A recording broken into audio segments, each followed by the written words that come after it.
특검이 오늘 한덕수 전 총리의 자택을 압수수색했습니다. 한 전 총리는 위헌 위법한 비상계엄 선포 전후의 과정에 가담했다는 등의 의혹을 받고 있고 대통령실 CCTV를 통해 당시의 수상한 행적이 확인된 걸로 전해지죠. 구나연 기자의 보도입니다. 오늘 오후 한덕수 전 국무총리 자택. 피공문서랑 이직 말고 어떤 혐의 또 들여다보시는지. 압수수색을 마친 내란 특검 수사관들이 파란 상자 2박스를 승합차에 싣습니다. 특검팀은 오늘 서울 삼청동 국무총리 공관과 강의구 전 대통령 부속실장 자택도 압수수색했습니다. 내란 사태 이후 한 전 총리 자택이 압수수색을 받은 건 이번이 처음입니다. 한 전 총리가 윤석열 전 대통령의 비상계엄 선포에 가담했거나 또는 계엄을 방조했다는 혐의에 대한 수사를 이어가기 위해서입니다. 앞서 특검은 윤 전 대통령 재구속 당시 영장 청구서에 한 전 총리와 강 전 부속실장, 김영현 전 국방장관을 계엄 선포문 사후 서명 및 폐기 혐의의 공범으로 적시한 바 있습니다. 한 전 총리는 위헌 위법한 비상계엄의 절차적 정당성을 부여하기 위해 국무위원들을 소집하고 계엄 선포를 적극적으로 말리지 않았으며 계엄 해제 후에 선포문에 서명을 했다가 폐기하려 했다는 의혹을 받고 있습니다. 계엄 사후 문건에 왜 서명을 했고 왜 폐기를 하셨는지 여쭤봐도 되겠습니까? 한 전 총리는 김용현 전 국방장관이 작성했다는 계엄 지시사항 문건에 대해 거짓 발언을 한 의혹도 받고 있습니다. 계엄 전 국무회의에서 계엄 문건을 받은 적이 없다고 했었지만 당시 대통령실 대접견실 CCTV 등에는 한 전 총리가 어떤 문서를 챙기는 모습이 담겨 있는 것으로 파악됐습니다. 특검은 오늘 총리 공관을 압수수색하며 CCTV 또한 압수 대상으로 적시한 것으로 전해졌습니다. 한 전 총리가 가지고 있던 문서의 행방이나 사후 계엄 선포문의 서명과 폐기 과정을 확인하기 위해서입니다. 특검은 압수물 분석을 마치는 대로 한 전 총리를 다시 불러 조사할 예정입니다. MBC 뉴스 구나연입니다. 정치는 싸움이 아닙니다. 우리는 갈등 넘어 흐름을 읽습니다. 정치의 숨은 맥, 시민의 눈높이에서 함께 짚어드립니다. 정치레이더 지금 시작합니다. 시청자 여러분, 안녕하십니까? 오늘은 조금 특별한 이야기를 시작해보려 합니다. 한덕수 국무총리를 지낸 그 이름이 이제는 피의자라는 수식어와 함께 등장하고 있습니다. 자택이 압수수색 당했습니다. 그것도 윤석열 정권의 심장부를 정조준하고 있는 특검 수사 과정에서 말이죠. 하지만 여기서 하나의 질문이 떠오릅니다. 과연 이 사람 구속될 수 있을까요? 아니, 구속되어야만 하는 걸까요? 법조계 일각에서는 허위공문서 작성, 대통령기록물법 위반 정도로 전직 총리를 구속하는 건 과하다는 시각이 나옵니다. 반면 특검의 시선은 훨씬 더 깊숙합니다. 그는 단순한 서류 작성의 주체가 아니라 비상계엄 정당화를 위한 국무회의를 기획했고 위조된 문서에 서명했으며 이 계엄 문건을 폐기하라고 직접 지시한 인물입니다. 이건 더 이상 참고인의 위치가 아닙니다. 한덕수는 내란 시도의 법적 정당성을 만드는데 실질적 역할을 한 주요 종사자로 간주되는 인물입니다. 그렇다면 구속이 가능할까요? 특검은 분명히 혐의 입증에 어느 정도 자신이 있다고 봅니다. 하지만 현실은 녹록지 않습니다. 최근 판사들의 영장 기각 사례를 보면 이른바 이재명 정부 견제론이 수면 위로 떠오르고 있습니다. 정치적 감정이 법적 판단에 영향을 미치는 상황, 이대로 방치해도 되는 걸까요?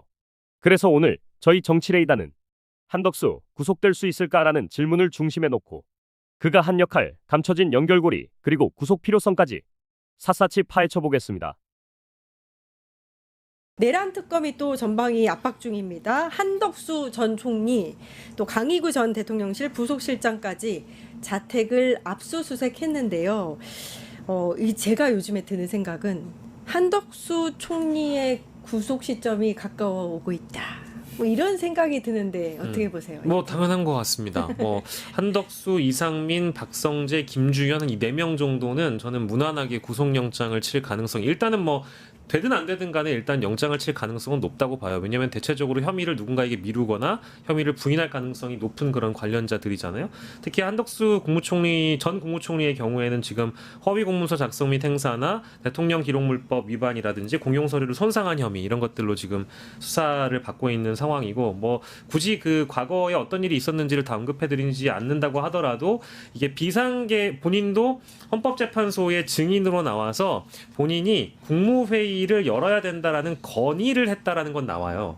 진술을 하거든요. 네. 본인이 국무회의를 열어야 된다고 윤석열한테 건의했다고는 증언을 합니다. 근데 그 앞단에 있는 얘기가 비상계엄 해제를 위해서 건의한 거다. 내가 국무위원들을 불러서 비상계엄을 해제하기 위해서 에이, 그게 말이 의결하기 되나? 위해서 네. 본인이 건의했다라고 네. 얘기하거든요. 새빨간 거짓말이죠. 그쵸. 지금 이제 특검이 보고 있는 것은 한덕수가 비상계엄을 실제 시도하기 위한 법률적 정당성을 확보하기 위해서 국무위원들을 불러서 국무회의를 건의한 거로 특검이 보고 있기 때문에 계엄을 실제 방조한 것을 넘어서 적극적인 가담자라고 보고 있는 것이고 또 이 비상계엄 선포문과 관련돼서는 강의구 부속실장도 함께 받고 있는 혐의가 있기 때문에 둘 다 동시에 압수수색을 한 걸로 보입니다. 이 압수수색까지 갔다는 건 어느 정도 혐의가 좀 명확해졌다고도 볼 수 있는 거잖아요. 지금 사실은 참고인이 아니라 피의자잖아요. 예. 그래서 뭐 한덕수 전 총리라고 칭하는 것보다는 한덕수 피의자라고 칭하는 게 맞을 것 같은데 특검이 어느 정도 자신이 있으니까 과거에 삼부 요인까지 한 인사를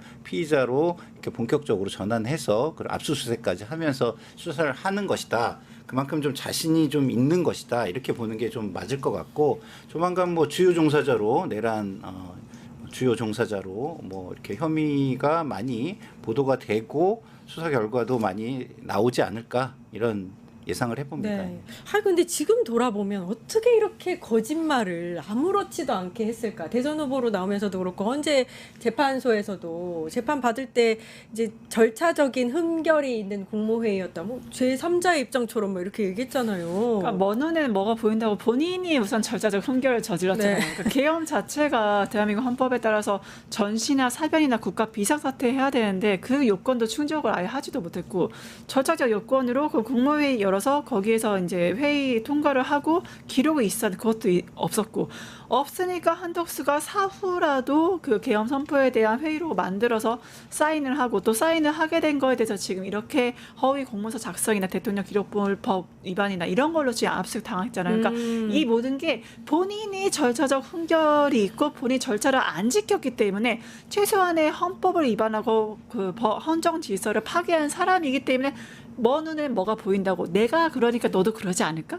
전 그렇게밖에 안 보여요. 그러니까 한덕수가 김문수 후보를 제끼고 후보 강제 교체 시도를 국민의힘의 도움을 받아서 하려고 했잖아요. 뭐 가정이긴 합니다만 만약에 김문수 후보가 아니라 한덕수 후보로 대선을 치렀다라고 한다면 그 뒤에 한덕수가 할 수 있는 일은 무엇일까요? 뭐 대표지 당권? 뭐 40%는 뭐 무난하게 또 넘었을 가능성이 뭐 어쨌든 보였으니까 그렇게 된다고 하면은 뭐 실제 지금의 김문수 후보처럼 당권 도전을 할 수도 있고 그러다 보면 특검 수사를 지원할 수 있다라는 자신감이 그때 당시엔 있었겠죠. 그리고 플러스 알파로 저는 여기에 국민의힘의 내란 방조범들이나 국민의힘의 내란 가담범들이 실제 한덕수가 이 일을 꾸몄다라고 제 개인적으로 의심을 하고 있습니다. 뭐 국민의힘 쪽에서 비상계엄 해제를 막기 위해서 실제 의결에 참여하지 않고 무마시키기 위한 그런 작업을 했을 거라고 의심하는 건 저의 의심뿐만이 아니라 대다수의 국민과 특검도 의심하고 있는 바잖아요. 그렇기 때문에 만약에 한덕수로 실제 후보 교체에 성공했다면 김문수 후보처럼 당권 도전도 하면서 수사를 지연시키고 야당 탄압이라고 하고 뭐 그런 식으로 주장을 할 수 있는 네. 시간 벌기가 가능하니까 뭐 그런 걸 노리지 않았을까. 비단 근데 그건 국민의힘과 한덕수가 아마 동일한 목적을 갖고 그때 당시에 후보 교체를 시도했을 거다. 뭐 그런 생각은 들죠. 그때 일시적으로 그래서 우리가 김문수를 응원했었잖아요. 저는 뭐 응원한 적 없습니다만 어쨌든 네. 확실하게 하십시오 지금 또 큰일 날 바람. 지금 말씀을 조금 더 제가 확장을 하면 윤석열이 왜 김문수도 충분히 우군인데 굳이 한덕수로 교체를 하려고 그러니까. 했을까? 그거는 말씀을 주신 대로 그래야만 이게 주요 공범 이 당권을 잡고 그 진영의 지도자가 돼야만 본인을 같이 자기 방어를 위해서 윤석열까지 같이 적극적으로 방어해 줄 수 있을 것이다 라는 생각을 했을 가능성이 상당히 높다 이런 생각이 들어요. 그렇기 때문에 굳이 그렇게 무리하게 굉장히 무리했잖아요. 무리하게 김문수나 이런 후보로 가도 상관이 없을 텐데 다 자기가 어느 정도는 컨트롤이 가능하고 네. 한 상황이니까 근데 이 컨트롤을 넘어서 이 수사를 적극적으로 저항해 줄 사람이 필요했던 거 아닌가 이런 생각이 듭니다. 그러니까 저도 조금만 네. 추가하면 이게 사후 계엄문 선포에 대해서 본인이 사인을 하고 그거를 폐기하도록 명령을 내렸잖아요. 네. 그러니까 본인이 하나의 참고인이 아니라 이미 당사자가 돼버린 거예요. 본인은 알고 있었던 네, 거지 한덕수 그거를. 그냥 본인이 그거를 사인하고 은폐를 지시했으니까 그러니까 결국에는 저는 뭐 아름답게 포장하고 싶지도 않고 윤석열을 위해서도 아니고 본인 살려고 필사적 왜냐하면 무조건적으로 증거를 인멸하고 은폐하고 없애야 되기 때문에 당대표가 되어야만 본인이 저지른 범죄에서 벗어날 수 있다. 오히려 저는 본인 오직 한덕수를 위한 그 은폐 회피 도망 작전으로서 그런 무리한 그 시도를 했다라고 저는 생각합니다. 근데 제가 어제 그 민병덕 의원님하고 좀 얘기를 나눌 기회가 있었는데 그 청문특위위원이었잖아요. 네. 그래서 그때 막 질문했던 것들이 이제 막 드러나고 있는 것들이 있잖아요.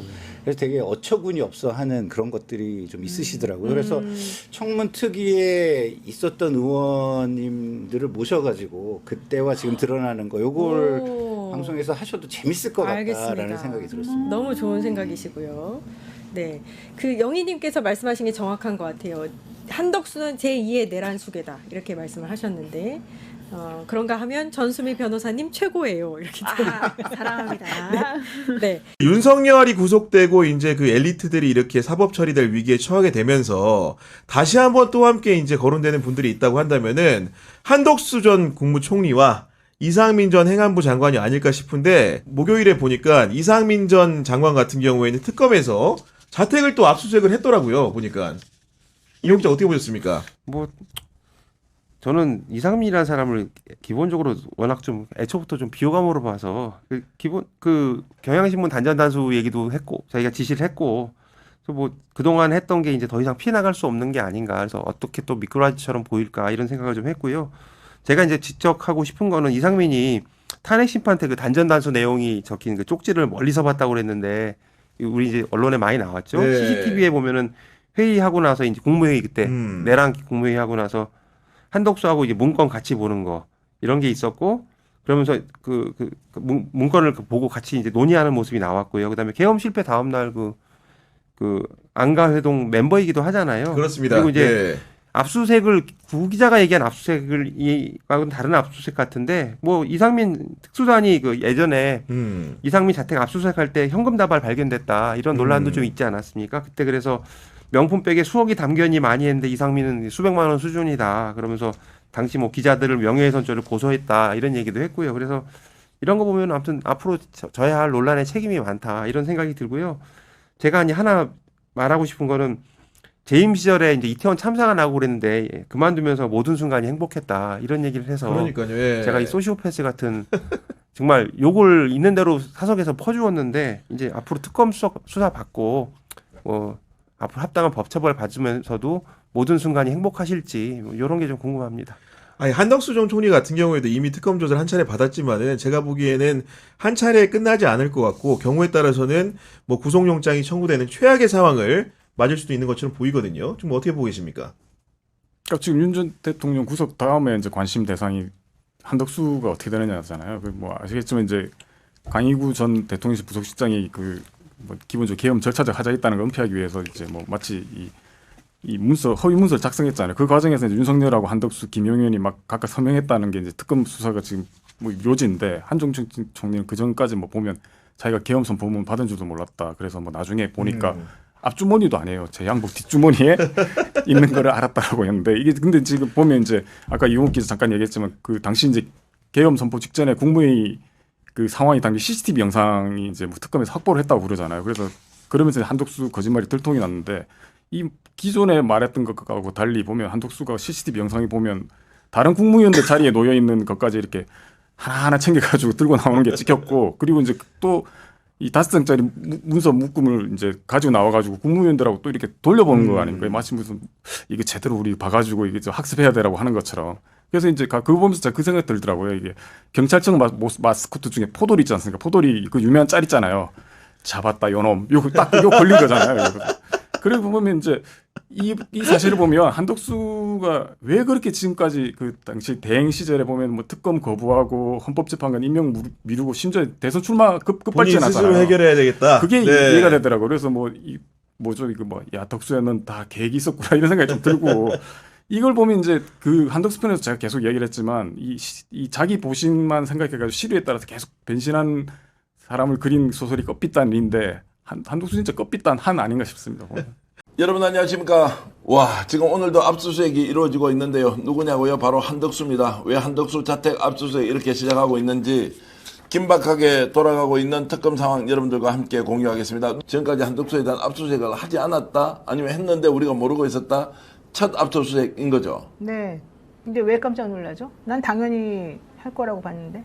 그래도 이제 뉴스의 크기가 한덕수 이제 압수수색 한다라고 하면 뭔가 이제 혐의를 확실하게 이제 잡았고 사법처리 수순으로 가는 것 아니냐라는 것. 그리고 그거는 지난번부터 나왔죠. 한덕수 씨를 불러서 조사하면서 네. 윤석열에 대한 그 구속영장 청구하기 전에 한덕수를 불렀거든요. 그래서 한덕수 씨가 그 허위공문서 작성과 관련해서 자백을 한 것으로 저희는 다 알고 있고, 그거에 힘입어서 영장 청구도 되었었던 것으로 확인이 됐기 때문에 당연히 한덕수 씨에 대해서는 이제 추가로 증거를 확보하기 위해서라도 이런 작업은 필요하다라고 이제 보여줬고요. 네. 다만 이제 인신을 구속까지 할 것이냐 말 것이냐지 이거가 좀 문제였던 것이지. 이런 자료는 당연히 압수할 거라고 봤습니다. 자, 그래서 이제 순서대로 가는데 윤석열 김건희에 대한 이제 김건희 특검의 이제 순차적 소환의 통보, 그리고 지금 내란 특검에서 이 사건 관련해서 한덕수를 압수수색한다는 것은 이제 조사할 만큼 조사 다 했고 이제 좁혀가서 핵심적인 주요 임무 종사자 또는 내란 수개를 이제 아예 사법 처리하겠다라고 하는 확고한 의지가 반영된 것 아니냐라고 보는 그렇죠. 것이고요. 네. 자, 이 정도면 그러면은 구속영장 청구하면 구속 사유는 충분하다고 보십니까? 그럴 수 있을 것 같아 보이는데, 예. 한덕수 씨하고 아마 또 어떤 종류의 딜을 할지, 내지는 요즘에 그 법원에서 계속해서 기각을 하고 있거든요. 네. 그 인신 구속에 대해서. 뭐 이 정도를 협조했고, 증거도 다 확보했고, 이 사람이 도주할 사람은 당연히 아닌 것이고, 그렇다면 이 사람을 꼭 굳이 구속까지 하겠냐? 구속까지 해야 될 필요가 있냐? 이렇게 또 법원에서는 판단할 수가 있을 것 같아요. 그러니까 특검이 그러면은 어차피 영장 청구해서 발부가 안 될 가능성이 있는 이 상황에서 굳이 그렇게까지 무리하게 신병을 확보할 필요가 있겠느냐? 차라리 그렇게 하지 말고 다른 방향으로 압박을 하는 방법이 더 낫지 않겠냐라고 생각할 수도 있는 거죠. 어떻게 보십니까? 구속 영장 청구와 실제 구속 여부에 대해서는요? 그건 판사 마음이니까 제가 알 수는 없습니다만 예. 좀 분석을 해보자면요. 최근에 판사들이 구속영장 기각하는 그 이유에 대해서 우리가 추론해 볼 필요가 있다고 생각합니다.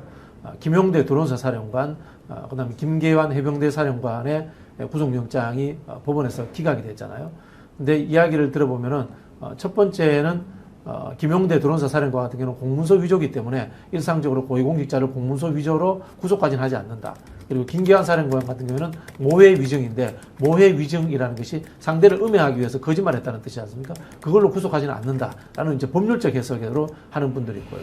또 한편으로는 이 두 사람이 수사에 협조적이었기 때문에 구속하지 않았다라고 하는 분들도 있고요. 세 번째로는요, 굉장히 음모론적인 시각으로 봤을 때 법원이 지금 이재명 정부에 대한 불만들을 영장 기각으로서 표출하는 것이 아니냐라는 시각들도 있거든요. 저는 그런 세 가지 분석의 경향들이 한덕수에게도 그대로 저는 적용될 수 있다라고 그렇게 봅니다. 예측이 안 된다라는 말씀으로 이해가 이제 되는데. 네. 자, 노임회사 보시기에는 지금 세 가지 이야기를 했습니다. 저는 마지막 부분, 법원의 영장 기각이 이재명 정권에 대한 불만이 표출되고 있다라고도 해석할 수 있습니까?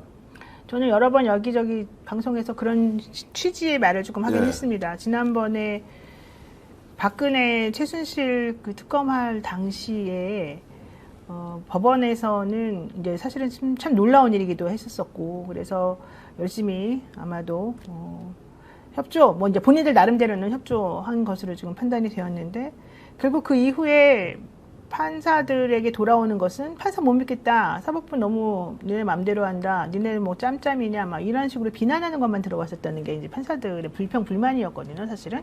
그리고 양승태 대법원장과 뭐 박근혜 정권 때 그 유착관계 등등을 특검이 수사하면서 너무 망신주기에 모욕주기를 많이 했었었다. 이제 정권에 대해서 우리가 이런 것들을 계속 끌려다니면 안 되겠다라고 하는 생각이 네. 계속 있었던 걸로 이제 알고 있어요. 그러다 보니까 이 비상겸이라고 하는 초유의 사태를 만들어낸 이 윤석열에 대해서는 그럼에도 불구하고 엄청나게 나쁜 이제 혹은 큰일 날 일 이렇게 생각을 해서 당연히 이제 영장도 나오고 뭐 이것저것 됐지만 그 나머지 사람들이 다 인정하고 있는 상황이고 예를 들면 증거도 어느 정도 확보가 됐다고 하는데 이런 모든 것들에 대해서까지 전체적으로 또 다 영장을 발부해가지고 인신 구속하는 것이 과연 타당하겠느냐라고 하는 그런 생각을 좀 가지고 있는 것 같고 실제 그래서 우리 그냥 법대로 원칙대로 최대한 피고인의 방어권도 피의자의 방어권도 보호해주면서 좀 우리가 그냥 원칙대로 하겠다, 니네들한테 끌려가지 않겠다 이런 입장은 있는 것 같아요. 근데 이제 정서적으로 보면 저 정도 죄를 지었으면 당연히 구속을 시킨 상태에서 해야 한다. 또 다른 한편으로 말씀하셨듯이 인권 차원으로 보면 이거 법이라는 게 어쨌든 피해자의 방어권도 보장을 해줘야 하는데 이런 데서 약간 저도 갈등이 생기거든요. 이거 구속이 상수다, 무조건 해야 한다라고 하는 감정이 이입되긴 하지만 이거 지금 어떻게 해석해야 하느냐. 특히 내란범들에 대해서 한덕수는 주요 임무 종사자지 않습니까? 그러면 당연히 구속시켜야 한다고 여론이 압도적으로 높을 텐데 근데 그렇지 않았을 경우에 이제 판사에게 비판을 하는 것이 맞느냐 아니면 그럴 수도 있다라고 우리가 수긍할 것이냐 그건 이제 굉장히 좀 갈등이 갈등은 무슨 거 비판하는 거죠. 비판 못해요. 다 비판합니다. 무슨 대한민국에 신성가족이 어디 있습니까? 네. 판사도 비판받아야 되고요. 제가 앞서 다른 방송에서 이야기했는데 어떤 분들이 대통령의 인사권을 존중하기 때문에 말 못한다고 하는데 그러면 말 못합니까? 대통령의 인사권을 존중해야 되기 때문에 대통령이 이렇게 해주십시오, 저렇게 해주십시오. 이야기하는 것이 자유민주주의 국가입니다. 네. 야, 그러면 구속 안 될 가능성도 있다는 건 염두에 둬야 한다는 정도로 정리하겠습니다. 구속 가능성이 높겠죠. 특검에서 당연히 구속해야 더 많은 진실을 밝힐 수 있어요. 압수수색 영장이 허위 공문서 작성 및 행사 혐의거든요. 예. 허위 공문서 작성이라는 걸로 전직 총리를 구속할 수 있을까라는 저는 좀 의문이 들기도 합니다. 근데 그거 말고 다른 것도 같이 이제 내란 관련해가지고 예. 적시되어 있지 않은 것 같거든요. 압수수색 영장 그렇게 하지만 그것이 이제 구속영장 청구할 때는 뭐가 될지 모르겠습니다만. 다르겠죠. 뭐 혐의가 상당히 많이 있지 않습니까? 한덕수도. 많이 있겠죠, 당연히. 예. 근데 이제 본인은 뭐 잘못한 건 없다는 주장을 이제 계속해서 해왔는데 실제 그게 본인이 그동안 말해온 것이 다 사실 거짓말인 경우가 많다는 게 이번에 객관적 증거들로 많이 확인이 됐잖아요. CCTV 같은 것들을 보더라도. 그래서 이제 그렇게 거짓말을 일삼는 국무위원이나 거짓말을 일삼는 이 제가 보기엔 공동정범들, 이 공동정범들의 방어권은 어디까지 우리가 인정해줘야 될 것이냐 이 부분에 대해서는 조금 깊이 생각을 좀 해봐야 될 것 같습니다. 수사에는 어느 정도 협조하겠습니까? 적극적으로 본인이 있는 사실을 다 실토해 줘서 그러니까 구속 피하고 김건희 윤석열에게 다 떠넘긴다. 자기 책임을 더는 쪽으로 네. 그리고 어쨌든 저쪽으로 다 모든 책임을 밀어주는 쪽으로 그래서 자기에게 최소한으로 뭐 이렇게 법적인 칼이 들이닥치지 않도록, 그러니까 최소한으로만 들어오도록 자기가 판단을 하겠죠. 그 변호사하고 같이. 근데 뭐 그게 구체적으로 지금 현재 어디까지 나와 있는지는 확인할 수가 없기 때문에 지금 말하기는 어렵습니다만 어쨌든 최대한 자기는 빠져나가려고 할 것이고 그것만 보장된다면 얼마든지 협조할 사람이라고는 보입니다. 일종의 박연인 같은 것도 가능합니까? 특검 수사에서 한덕수 총리 같은 사람이 진술을 하는데 야 그거 말고 김건희 윤석열 혐의를 좀 더 구체적으로 입증할 만한 내용이 있으면 정상 참작 같은 거 수사 과정에서 해줄 수 있습니까? 그럼요. 할 수 있죠. 할 수 있다. 네. 그러면은 한덕수가 구속이 안 되는 수도 있다. 내란 혐의에 주요 종사자 같으면 뭐 형량이 제가 듣기로는 한 20년 정도 될 거다라고 하는데 여기에서 한덕수가 빠지느냐 아니냐는 것은 굉장히 중요한. 그렇죠. 저는 그렇게 보는 게요. 두 가지 요소가 있다고 보는데요. 첫 번째는 특검이 영장 청구할 때 증거라든가 구체적으로 내란과의 관련성을 증명하지 못했을 가능성이 있고 특검의 실력의 문제죠. 두 번째는 아까 말씀드린 음모론적 시각입니다만은 법원이 조직적으로 이재명 정부를 회방 놓으려고 할 수도 있다라는 그런 의심들도 저는 있다고 봅니다. 네. 그러면 이제 한덕수는 협조하더라도 내란 혐의에 대해서 실제로 적용을 못할 수도 있다 이런 우려도 하십니까? 사실 내란이 제일 큰 거지 않습니까? 한덕수 같은 경우에는. 내란에 왜 적용을 못하죠? 내란죄이잖아요. 이게 지금 그러니까 증거가 불충분해서 국무회의 이 정도로 국무회의가 이제 뒤에 일단 뭐 있었던 것을 사인해가지고 별 문제 없이 만들었던 이 정도가 주요 임무종사라는 혐의를 입증할 만한 것이 되느냐? 저는 된다고 보는데요. 그 정도 해도 된다고 보면. 왜냐면은 우리 헌법에 나와 있는 거 아닙니까? 이렇게 비상계엄 같은 거를 선포할 때에는 예. 이 국무위원들이 이렇게 서명도 당연히 해야 되고 부서도 해야 되고 그게 아주 필수적인 요소인 거잖아요. 그리고 실질적으로 이 공문서 이 사람이 만들었다가 찢어버린 그 공문서도 원래 작성이 돼야 되는 거잖아요. 선포문 같은 것도. 예. 그거는 내란이라고 하는 행위를 구성하는 하나의 그 중요한 부분이에요. 근데 형량이 20년이에요. 공무서 위조라는 것으로 형량 20년으로 내란에 공모를 했다라고 보기에는 좀 약한 거 아니야? 제가 아니, 내란의 공모죠. 공무소 위조가 예. 나중에 이제 법적 추정으로 갈 때는 계엄령법 위반, 국무회의 그 관련 법률 위반 예. 이런 뭐 다른 법령 위반으로 다 이제 확대되죠. 그러니까 주요 임무 종사자라면 사전에 이제 공모를 했어. 구체적으로 그렇죠. 네. 계획을 수립하고 그것을 실행하는 과정에서 의견을 내고 거기에서 첨삭을 하고 김용현 정도 되어야 이제 내란 그러니까 종범이냐, 그렇죠. 종범이냐, 공동정범이냐, 예, 정범이냐 예. 뭐 이런 정리는 나중에 가서 필요하겠습니다만 어쨌든 지금 이 사람이 한 행동은 매우 중요한 헌법 위반을 같이 고의적으로 일부러 한 것이기 때문에 그 부분에 대해서는 저는 당연히 연결을 시키는 게 맞다고 봅니다. 예. 사령관이 아니고 이제 국무총리이기 때문에 특히 이런 문제에 대해서 더 엄중하게 국가의 법을 집행할 때는 책임감이 크다라는 것도 확실히 있지 않겠습니까? 그렇죠. 이제 그런 시기가 면에서 높은 예. 만큼 죄의 경중도 커지게 될 수밖에 없는 거죠. 그러니까 엄벌의 사유가 더 있기 때문에 국무총리에 그렇죠. 대해서 이제 강하게 책임을 물어야 한다 이제 이런 것인데 제가 강희구 부속실장이 이제 몇 차례 지금 소환 조사를 받고 오늘 압수수색을 받았지 않습니까? 네. 강희구 부속실장은 비교적 소상하게 있는 내용을 담담하게 얘기를 한다. 하고 있다고 하죠. 하고 네. 있습니다. 그리고 이제 강희구 실장 때문에 제 아는 분도 최근에 불려가서 조사를 받았다고 하더라고요. 그거는 박진영 교수도 잘 아는 분인데 통화량이 평소에 워낙 많아가지고 가서 조사까지 받았다고 하는데 조사 내용이 뭐냐라고 제가 이제 질문을 하니까 거기에 대해서는 답변을 하지 않던데 어쨌든 강희구 부속실장은 본인이 갖고 있는 정보를 이제 적극적으로 좀 알려주고 있다. 뭐 이 정도는 여러분들과 함께 공유를 하겠습니다. 사법 처리는 불가피하다. 다 할 겁니다. 이 관련자들은. 여기에서 윤석열 제가 빼놓고. 이 수사 관련해 3단계로 한번 분류를 해볼게요. 네. 첫 번째는 군인들입니다. 이게 군사 쿠데타예요. 군사 정변에 동원됐던 군인들 수사가 있었지 않습니까? 그 다음에는 뭔가 하면은 장관들이에요. 장관들 수사. 왜 국무회의라는 불법 계엄에 참여했느냐는 장관들인데 그 다음 수사는 누구로 가야 되냐면요. 대통령실의 기획력이 있는 참모들 수사로 가야 됩니다. 네. 그래야지만이 윤석열의 이 군사 쿠데타 내란을 누가 총괄적으로 기획하고 조정하고 지휘했는가가 저는 드러난다고 봅니다. 네. 시청자 여러분, 영상 보시면서 어떤 생각 드셨습니까? 한덕수 결코 무난하게 지나칠 수 있는 인물이 아니었습니다. 그는 내란의 논리적 정당화를 설계한 건축가이자 사후 정당화 문서에 서명하고 그 문서를 폐기하라고 명령한 실행자입니다. 윤석열과 김건희의 안전벨트 역할을 자처한 한덕수. 그가 존재했기에 계엄의 그림자는 현실이 될 뻔했습니다. 그가 움직였기에 헌정질서 파괴 시나리오는 더욱 구체화될 수 있었던 겁니다. 여기서 분명히 해야 할 것이 있습니다. 한덕수는 몰랐다고 말하지만 그가 만든 문서들, 회의 소집 과정, 계엄 시나리오의 궤적을 보면 그의 이름은 언제나 중앙에 있었습니다. 이건 실수도 착오도 아닙니다. 의도였고 역할이었고 책임이었습니다. 그런데도 여전히 구속 여부는 안개 속입니다. 법원이 도주 우려 없다, 수사 협조적이다라는 이유로 또다시 봐준다면 그건 단순한 판결이 아니라 역사의 후퇴입니다. 지금은 용기 있는 사법이 필요한 시점입니다. 무너진 정의를 다시 세우는 시간, 바로 지금입니다. 저는 한덕수의 구속이 반드시 이루어져야 한다고 생각합니다. 그 이유는 단 하나. 우리는 더 이상 쿠데타 시도를 공모하고 실행했던 자들에게 면죄부를 줄 수 없기 때문입니다. 그리고 이 구속은 단지 한 사람을 향한 법적 조치가 아닙니다.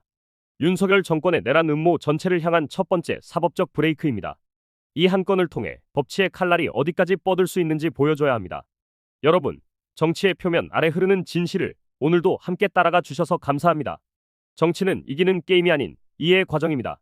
정치레이더는 앞으로도 정쟁보다 방향을, 갈등보다 본질을 짚겠습니다. 좋아요와 구독, 알림 설정, 댓글로 많은 응원 부탁드립니다. 정치레이더였습니다. 감사합니다.